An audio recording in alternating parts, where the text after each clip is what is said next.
Hello, everybody. Welcome.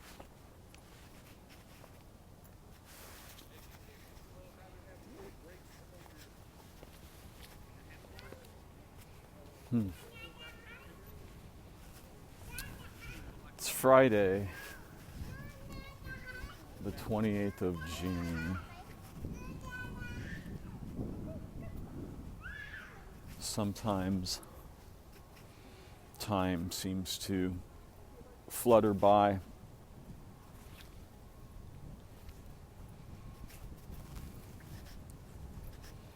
With uncharacteristic swiftness.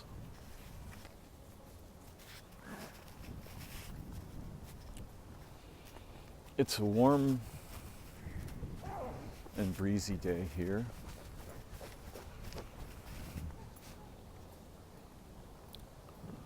I have lately been walking with my son quite a bit. He's a rather insightful chap.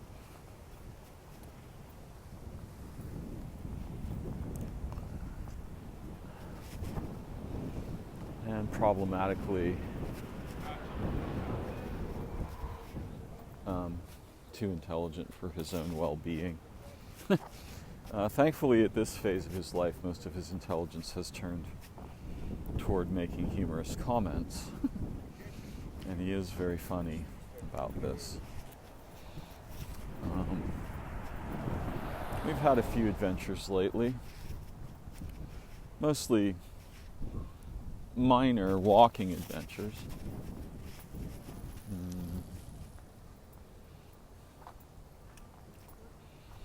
But I noticed something that I might explore a bit here today.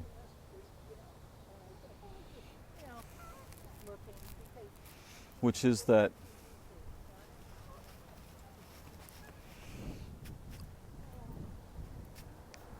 one of the most common inspirations for human speech, catalysts for human speech,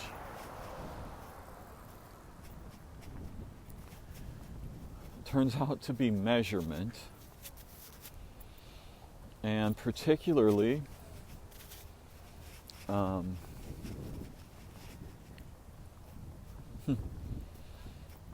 differentials, in which it is apparent that some characteristic or quality has departed from expected norms. Which, if you think about it, is a very strange motivation, since in fact normalness is a fiction, and it's a fiction of the statistical mean or whatever, right? Like the average over the curve, or these kinds of things. So the fact that something, wow, it's really windy today, or it's quite hot, it's very cold, that food smells good. It's just basically almost all of these, much of our comments and speech is initiated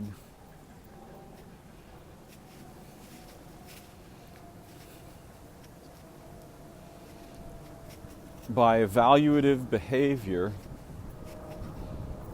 that emerges from the noticing of a departure from norms.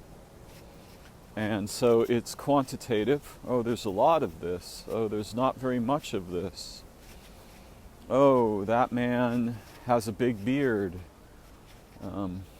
Or, other anatomical features can excite the linguistic urge. And the intelligent listener will notice that my concern is self-generating. because it arises from noticing quantitatively what the origins of many comments, assertions, declarations, objections, and so forth are. And mostly it's just humans arguing about the quantification of perspectival experience, sensorial experience.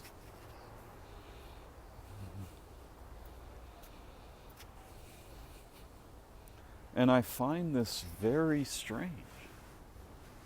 The degree to which this relatively singular concern is inclined to generate speaking, including the speaking I am now doing. Because obviously, in case I haven't made it entirely clear, this is a this perspective or this awareness arises from quantitative evaluations of what generally produces speech, what most commonly produces speech, and so forth. So that's what I mean by it's self-generating.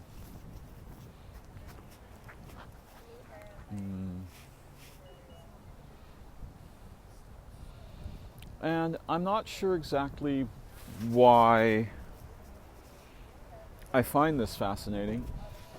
I think part of what I find fascinating about it is that I had not become aware of it previously. It's so blatantly obvious once one sees it, it's very difficult to unsee. And maybe a lot of human relational behavior itself is fundamentally related to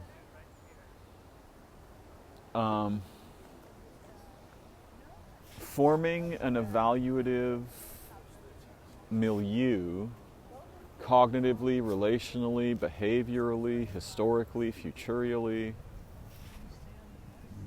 measurement.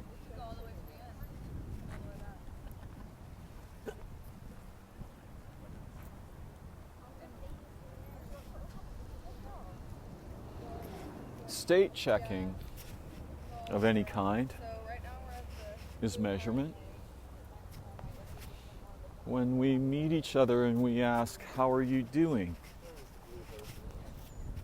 we are catalyzing measurement.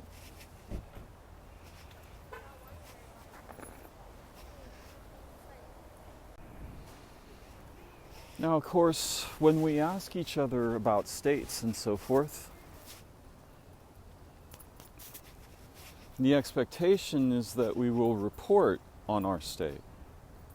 How are you feeling today? What's on your mind? Would you like to engage in some behavior or other? What do you see? What are you thinking? Do you remember your dreams from last night or this morning? What is your favorite X, record, band, film, actor, actress, hero, historical personality, so forth. We ask each other often about affinities and antipathies, which generate, those are profoundly involved in selecting both the criteria and the focus of our measurement behavior.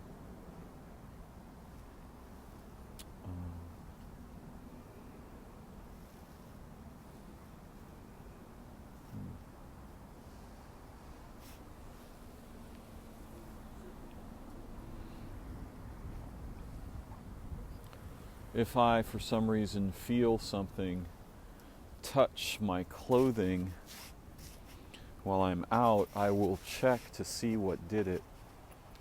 But where I was going is that I think we are inclined to expect that reportage, right? Reporting on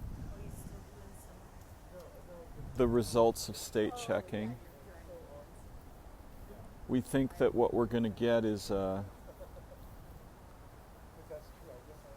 relatively honest and or clear measurement or description of qualities or characteristics. But problematically, consciousness is very strange stuff, and its mode transforms when measurement is catalyzed, initiated, pursued. And this is something that doctors probably very quickly learn. That a person's reports of their feelings or health situations are very likely to transform under the observation of medical specialists. Right?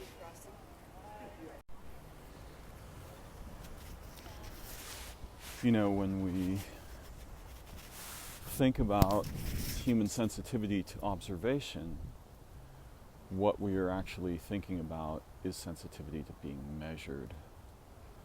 Either the possibility of being measured, which is very commonly a part of our concern, awareness, transformations, and so forth, or the results of being measured, which is really what the fundamental concern appears to orbit. Now, I started out by noticing that while talking with my son, I would often comment on things, situations, something I'm seeing, experiencing, where, that's a big one, that's a small one, there's less here than usual, there's more. And it's the quantification of characteristics or qualities, it's measurement. But think carefully about how fundamental measuring is to cognition, relation, behavior, condition, and so forth.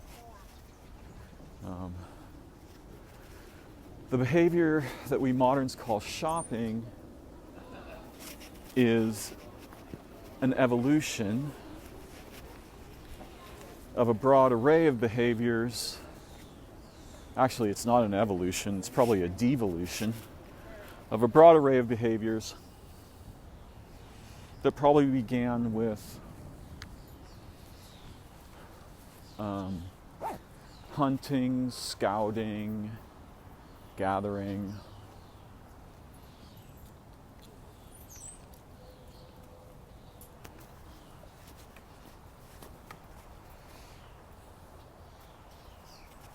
gardening, overwatch, right, guarding.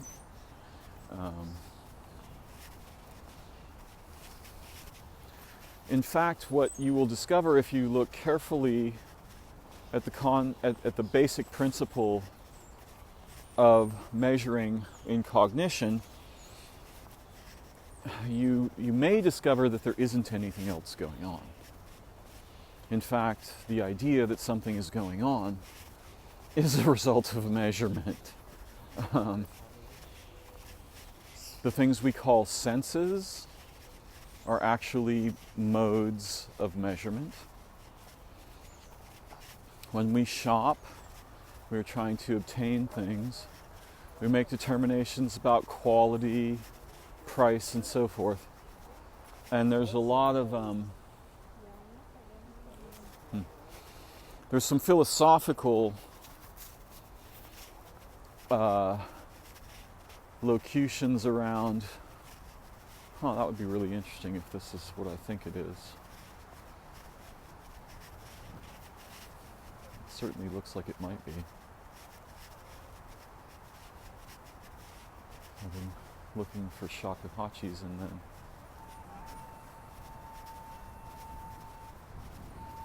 it certainly is what I thought it might be.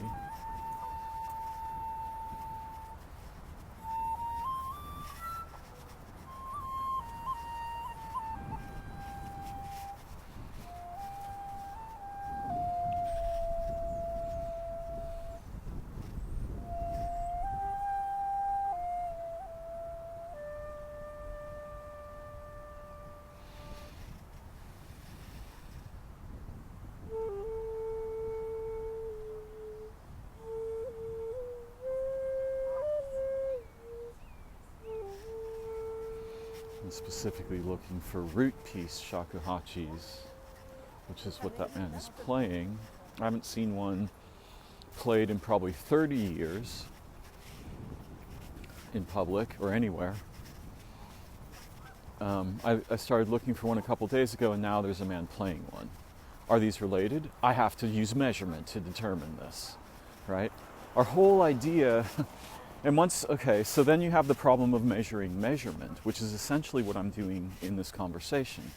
I'm folding the concept of measurement back upon itself so as to reveal features that we might be, some of us sometimes, because in order to determine whether something's always going on or sometimes going on, you have to measure it, you see.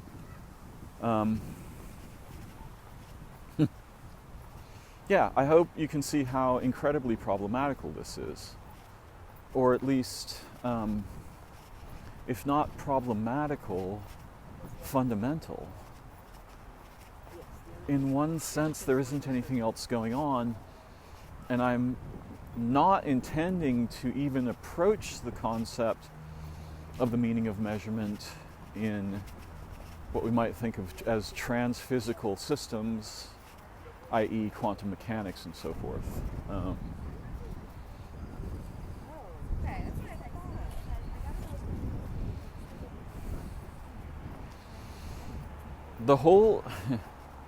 There really isn't anything else going on, but what is it that's going on, and why is measurement so fundamental?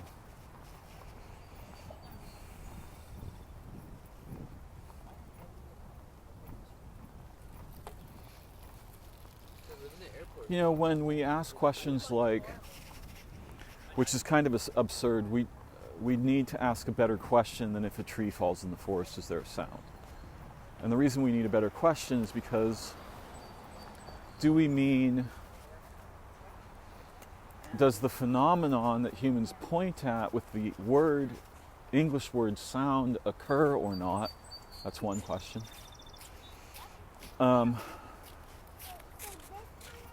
But another question is more related to the language. Without a human there, you don't have the human idea of sound. So clearly the human thing isn't happening. Now, I'm pretty sure the first question is the one that was intended by Bishop Berkeley or whoever it was that originally posed that particular question, but Berkeley certainly wasn't the first to consider the problem, not by a long shot. The Greeks must surely have gone far beyond such relatively trivial considerations in their attempts to understand the nature of existence, consciousness, being, incarnation, souls, humans, animals, nature, and so forth.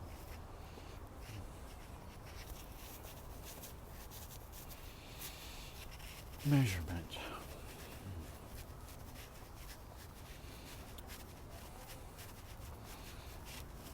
The other night, we were out with my close friend for his birthday.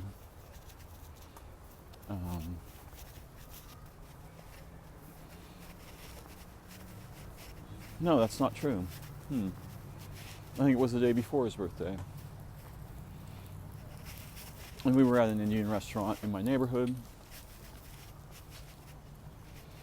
And he was asking us kind of interviewee questions about, he had 3 questions that he was posing. One was, what is your favorite book? One was, what is the book that most profoundly influenced you? And one was, if you could cause a single book to be read by everyone, what book might you select? These are very interesting questions, and please feel free to address these questions in the comments. I would be very grateful if you would do so. Log in, make a comment, answer the 3 questions. What is your favorite book? what is the book that most deeply influenced you or changed your life, and what book might you ask everyone to recommend. Now, we should all be aware that rarely are such measurements as explicit as we imagine. When we are children, if someone asks us what is our favorite ice cream flavor, we are likely to immediately answer with a single flavor of ice cream. Mine no longer exists. There's actually a group dedicated to this on Facebook. It is Baskin-Robbins Mandarin chocolate. I don't necessarily like oranges and chocolate, and my actual favorite ice cream cone is a combination of two Baskin-Robbins flavors, Mandarin chocolate and daiquiri. This is the kind of measuring information that corporations, companies, and advertisers are desperate to collect on us, because information like this can be used to psychographize us. And if you want a good understanding of the dangers of psychography, you could read a book called Lexicon. Can't recall the author's name at the moment. Recent book, sci-fi. Excellent metaphoric, tangential highlighting of the dangers of psychography, which is the classification of humans by tendencies, inclinations, vulnerabilities, desires, antipathies, reactivities, and affinities.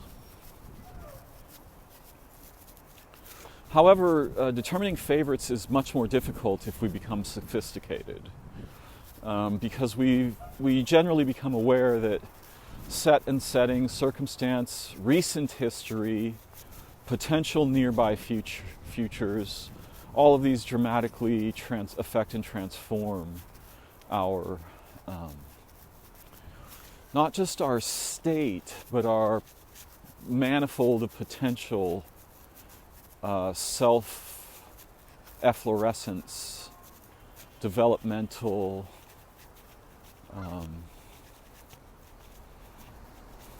transformations, likely near neighbors to present and nearby future potentials, and so forth. So, humans tend to be in a multi-flowing way that doesn't much resemble a state. And this is why it's very difficult for doctors and psychotherapists and so on it's very delicate to try to understand what's going on with a human who is presenting to you.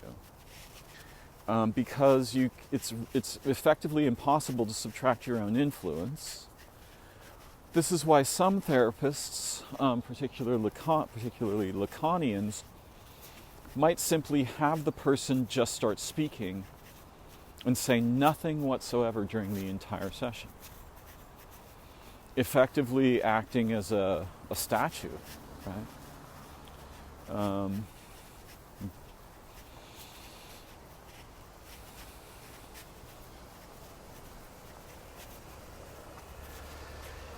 Similarly, in science, the goal is to subtract one's influence over the experimental situation,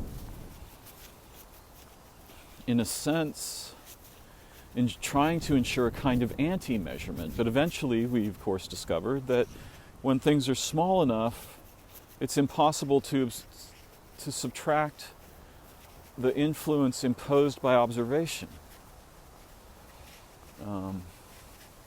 And what is meant by small enough? Well, in this case, it's the Planck length. But the smallness occurs long before the Planck length. If you really wanted to understand, for example, whether it was possible to have telepathic or cognitive, non-ordinary cognitive influence over living beings or situations, you might start with gnats, ants, houseflies, creatures whose complete locality occurs at a scale far simpler and tinier and faster than yours.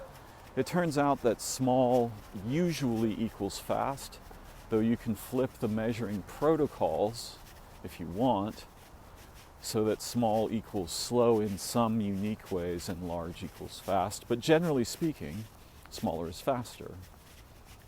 What do I mean by that? Well, you're probably not aware of trillions of transformations per second or per trillionth of a second happening in your metabolism. At your scale, a meaningful event has to have a fairly long temporal arc for you to become aware of it consciously. Conscious awareness is probably overrated. Our cells are doing unimaginable numbers of, I don't know if we could say intentional, but successful metabolic transformations per second. And when I say unimaginable, I mean it. To track the transformations of a single cell over a single second, as I understand it, would require more computing power than the entire history of human thought and computation combined. So they're fast, right? Insects tend to have very short lifespans. Smaller creatures live faster. If a lifespan is the measure of a temporality, then we can see, for example, that the 24-hour lifespan of, say, a mayfly is radically different from the 70, now soon to be probably 50 or less year lifespan of a human, average human. Average, of course. And then, we get to the problem of generalizations, averaging, means, and so forth.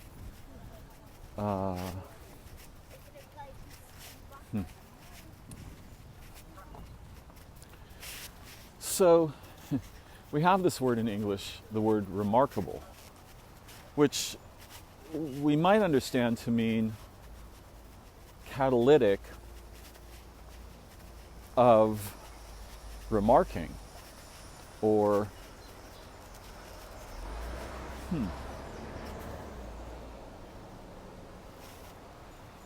are these passion fruit? Or are they? I don't know. Very spiky. See, there's that thing I'm quantifying, like, these are very spiky. So remarkable essentially means to depart from the ordinary in such a fashion as to initiate speech, speaking, declaration, all these things, right? So variance, right, turns out to be really fundamentally important to everything about being human, thought, speaking, consciousness, awareness, and so forth. Now notice how these features of cognition and thought undergo the most radical forms of transformation within the experiences that we call dreaming, and not entirely dissimilarly, but very differently, under the effects of various modes of intoxication. I think few of us really take seriously this, the toxic phoneme in intoxication. We forget, because we are not particularly historically minded, the relative origin that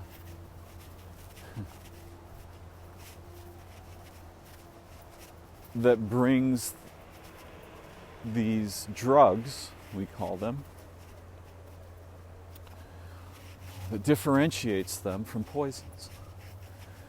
Now, most pharmacologists know that drugs are poisons, and what makes them medicinal isn't some quality in the substance per se, as much as it is a combination of qualities in the substance and titration, which is use the the measurement of the amount of the substance introduced to the body over a specific span of time. By limiting the amount, you may get euphoria, medicinal properties, healing properties, or comfort. There's various kinds of properties, right? Sedative, stimulant, lots of others. We could make the whole list. It's not really necessary. But what determines the qualities experienced by the, quote, patient, unquote, is both the characteristics of the substance and the characteristics emergent from titrating the substance over time, limiting the amount introduced to the body over time. And most of these substances, if you don't limit the amount over time, what you end up getting is death. Why are the botanical gardens closed today? It's Friday. Let's find out. And by the way, you can see that I had no plan really to go into the botanical gardens, but are they actually closed in midday in June? Don't see anyone in there. Closed due to coyote activity? Okay, that's absurd. I very much doubt that the gardens are closed due to coyote activity. I think the gardens are closed because they intend to assassinate coyotes, murder them, and probably the children and the mothers, and yeah, there's no way that the gardens are closed due to coyote activity. They're closed due to human activity against coyotes, almost certainly.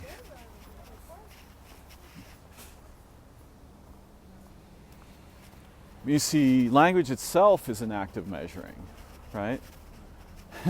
What they're saying is there's too much coyote activity, but in fact what's really going on is that the human reactivity has risen to such a frenzy that a community,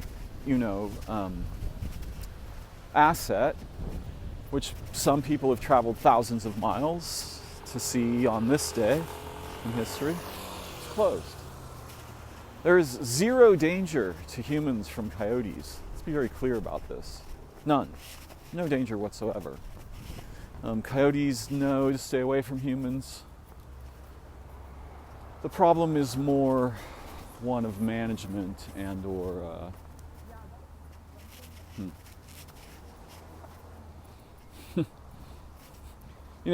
the coyotes are not supposed to be being observed, is the problem, actually. And if coyotes are frequently observed, then the humans collapse into a bizarre, omnicidal frenzy in which coyotes have to be killed, according to some, I don't know, what? According to what? Well, this is where the problem ensues. So we were out the other night with my roommate Michael. He's a very brilliant, creative young man. He's a mod on R UFOs on Reddit and also on R Collapse, and built the wikis for both of those, as well as the websites of Jacques Vallée and others. When I asked him what his favorite, or I don't know if it was his favorite book, maybe his favorite book, he said, dun dun dun, a book called The Most Dangerous Superstition. And I thought, that's a fascinating title. I wonder what the most dangerous superstition turns out to be. And by the way, you can see the measuring there, right? Because first you ask what's your favorite, right? So there's some measuring going on. You go over the whole history of books that come to mind in the moment.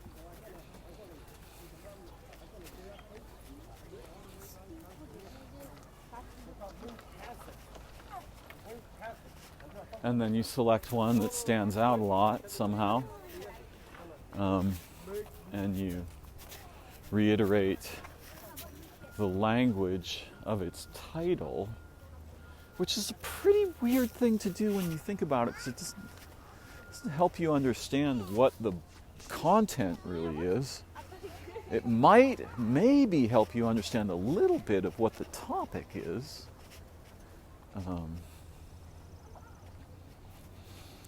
So the most dangerous superstition turns out to orbit, and I haven't read this book yet, though I think it's very much worth reading, and I strongly recommend it to anyone interested. It turns out to be that there's anything resembling authority. Now, that is a mind-blowing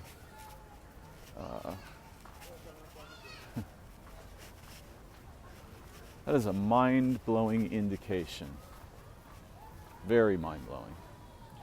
Because everything that we moderns do is profoundly mediated by the supposition or the response to the possibility of or the direct experience of authority. Even our own minds, they function by a series of steps in which authorization is taking place. A cascade of authorization sequences is really what cognition becomes. It isn't like that when we are children. Something very different is going on. It isn't like that when we are dreaming. Something very different is going on. But while we are adults, this is most of what is going on that we call thinking. Let that sit for a minute in your consciousness. What are your thoughts? Perhaps 5 years ago, I have a single event on my calendar. One. It's only one. Ever there on my phone. Just one. I mean, maybe I've put one or two on there briefly since then. There's a single event on my calendar, which is one afternoon at this precise time, 3 p.m. 5, 6, 7 years ago, I was walking in the concourse where I am now between the two museums. And I went to one of the two remaining tunnels here. There used to be 3. Or actually, yeah, there used to be 3.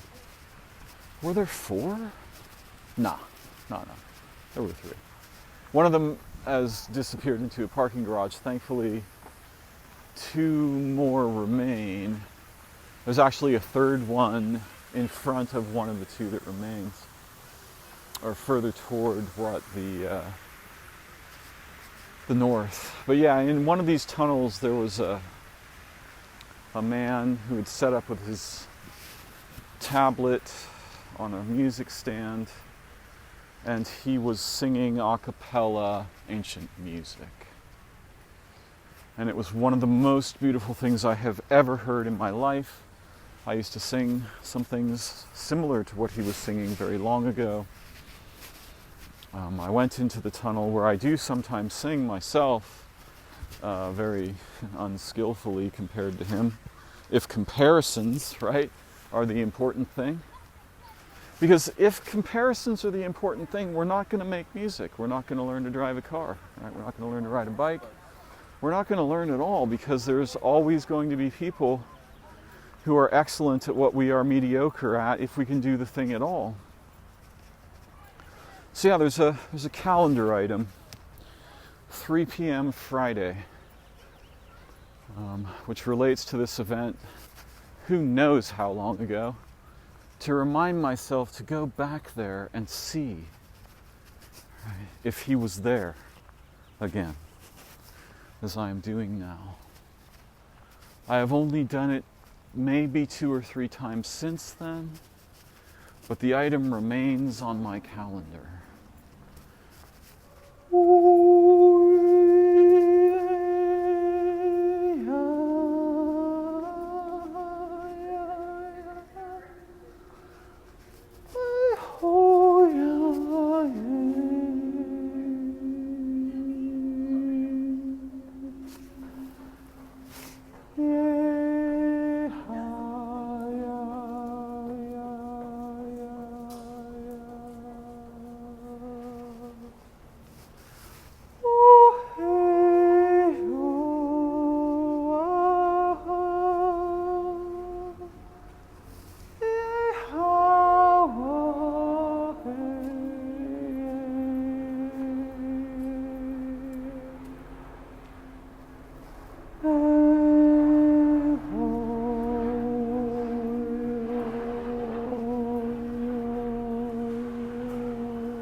He is not here. I have never seen him again. Often when I've met someone arbitrarily who had a profound effect on me, I deeply regretted almost immediately not getting their contact info, right? Like, could we just be in touch? Because you're doing something that's beyond, it's outside the normal measurements.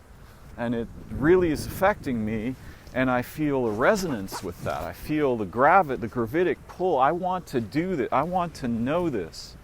I want to be this together with you.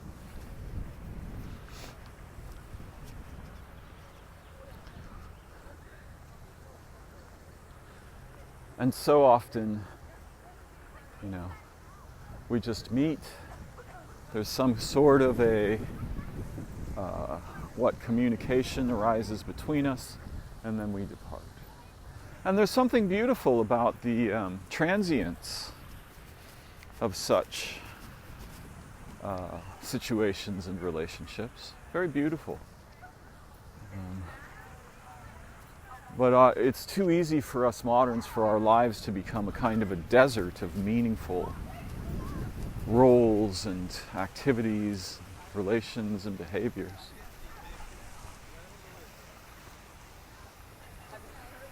And so it's important sometimes to not merely appreciate the moment, but reach out across the gulf and recognize beauty and developmental momentum and efflorescence and joy, wonder, awe, play. And make a connection that lasts. However temporally limited our human lifespans may be. At least in this one body.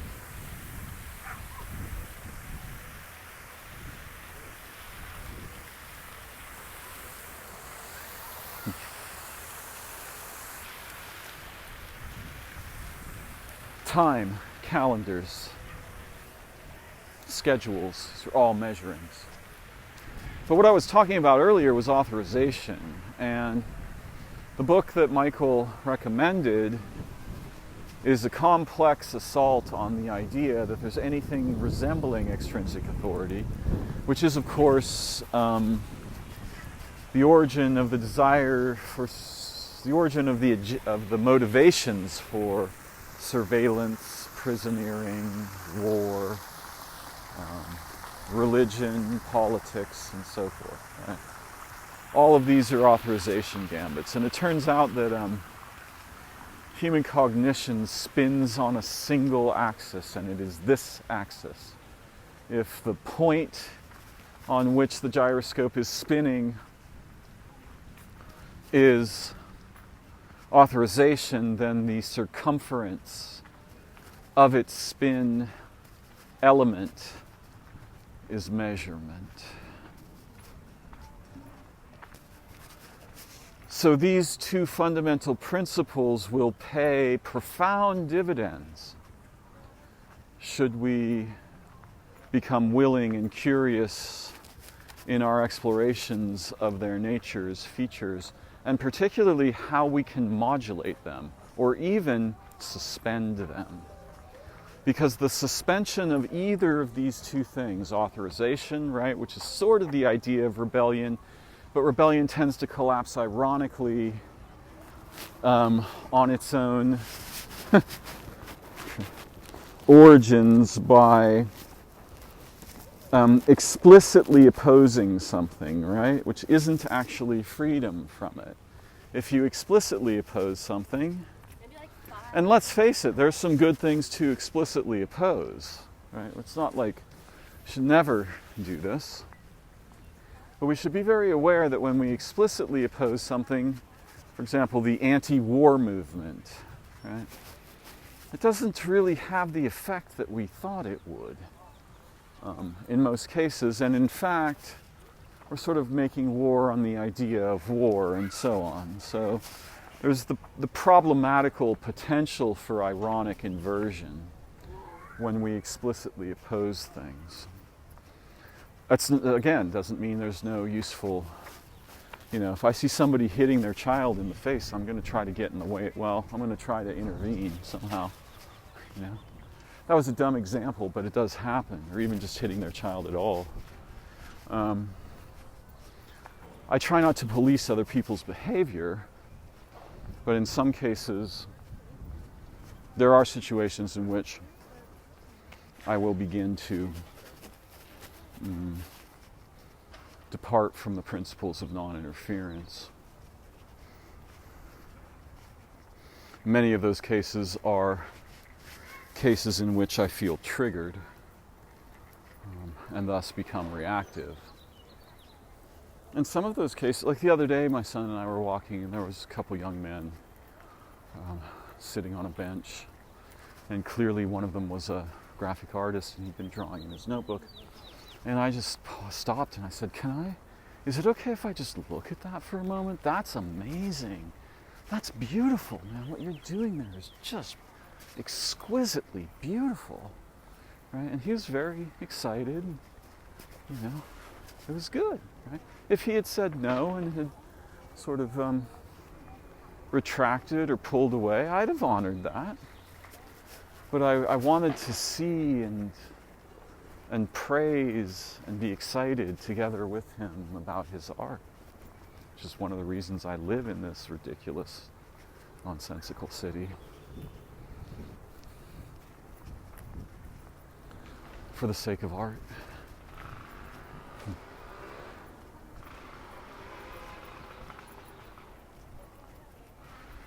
To what do we object? I certainly object to the noise of that machine. That sounds like a terrifying version of a lawnmower. And I'm attracted inversely to the music of the birdsong and the beauty of this old tree and its companions that I have long adored here in Shakespeare Garden, where I learned my Tai Chi form from Paul Taylor and Guillaume de Taliande.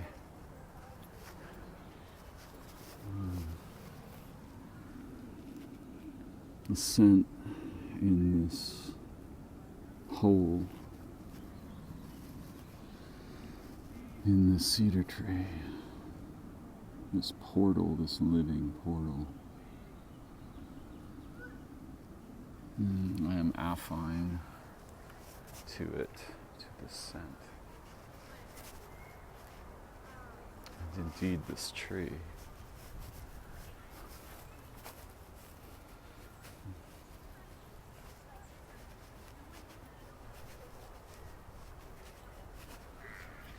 I may return one more time to that tunnel,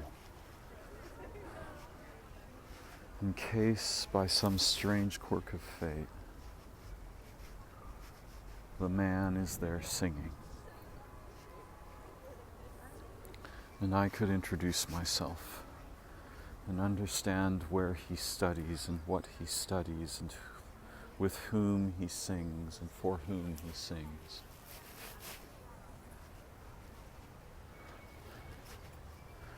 Measurement, authorization, perspective,